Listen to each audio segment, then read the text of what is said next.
Futurists, Hollywood writers, and military experts spend countless hours dreaming up doomsday scenarios.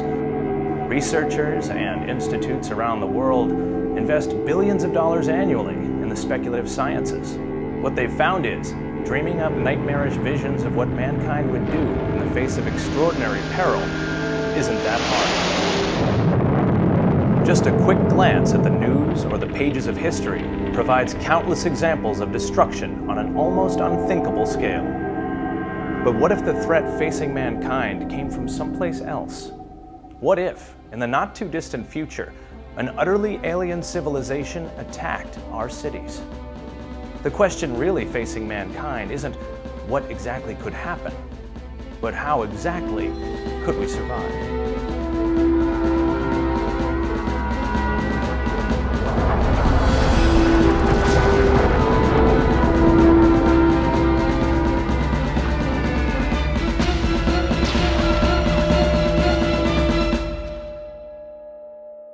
Doomsday scenarios. Well, it depends on how frequently you think about doom. I'm more of an eternal optimist than I am an eternal pessimist. But I do, as a professional military man, think about what the reaction would be to invasion. Captain Dale Dye is a Marine correspondent, combat engineer, and one of the foremost thinkers on military strategy. How many? He's a member of the U.S. Secretary of Defense's staff and a highly regarded combat advisor on Hollywood movies. It's Captain Dye's job to think about the intersection of fact and fantasy. We have to think beyond that. We have to think out of the box, so to speak. We have to think, well, what if the next encounter wasn't even with humans? What if the next encounter was with some technology for which we had no counter? And if we're not thinking in those areas, then should that sort of situation arise, we're caught absolutely flat-footed with our trousers down around our ankles, and then you do have a doomsday scenario.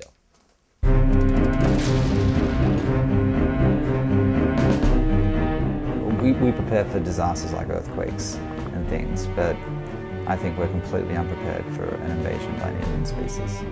To get a sense of how an invasion from the stars might unfold, some of our best thinkers say that mankind's own history offers the most important lens through which to explore the future. You can always relearn from history. Most of the time, history repeats itself. There's probably been outrageous invasions for thousands of years, but I think probably the ones that, in my mind, would be really stand out is the contact between Europeans and the Native Americans. Those Aboriginal societies encountered, tremendous decimation to their populations. Some folks postulate that upwards of 97% of the population was killed as a result of disease. I think that what occurs is potentially just sort of an inkling of the level of devastation. Any military encounter that has gone on and been historically recorded in the annals of mankind is useful potentially for the next encounter.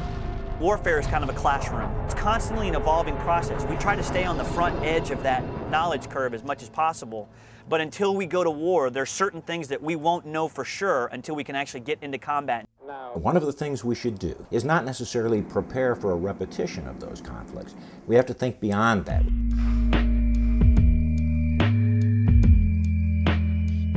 It could be very much like New York City's blackout, in which we're thrown into a spiral and not know what's going on. A lot of chaos, a lot of things that we're unprepared for.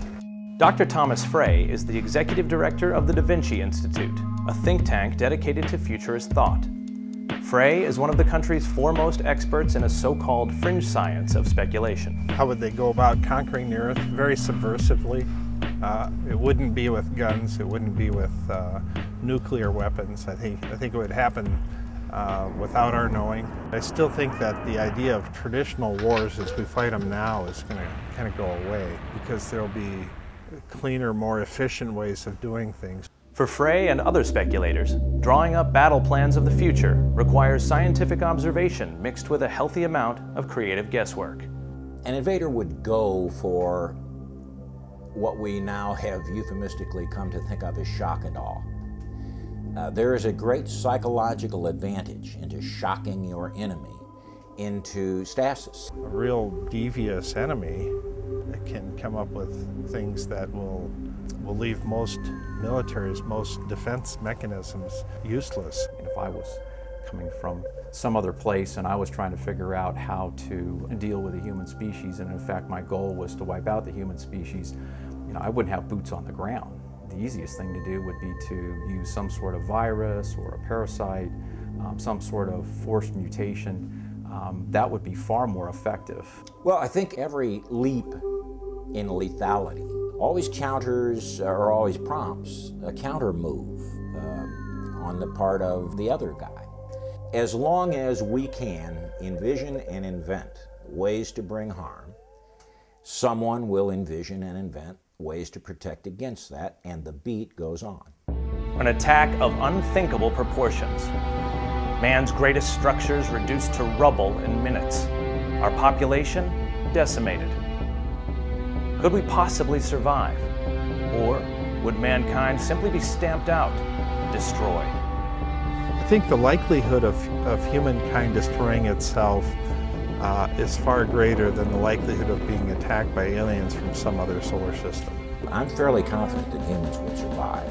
Maybe a doomsday scenario, but I don't necessarily think it would end in doom. The human will to live, the human instinct to survive, I think will always overpower any threat, no matter how ferocious, how omnipotent. Somewhere, some human will survive, no matter what. We're kind of like cockroaches, I think, in that sense. Smart cockroaches.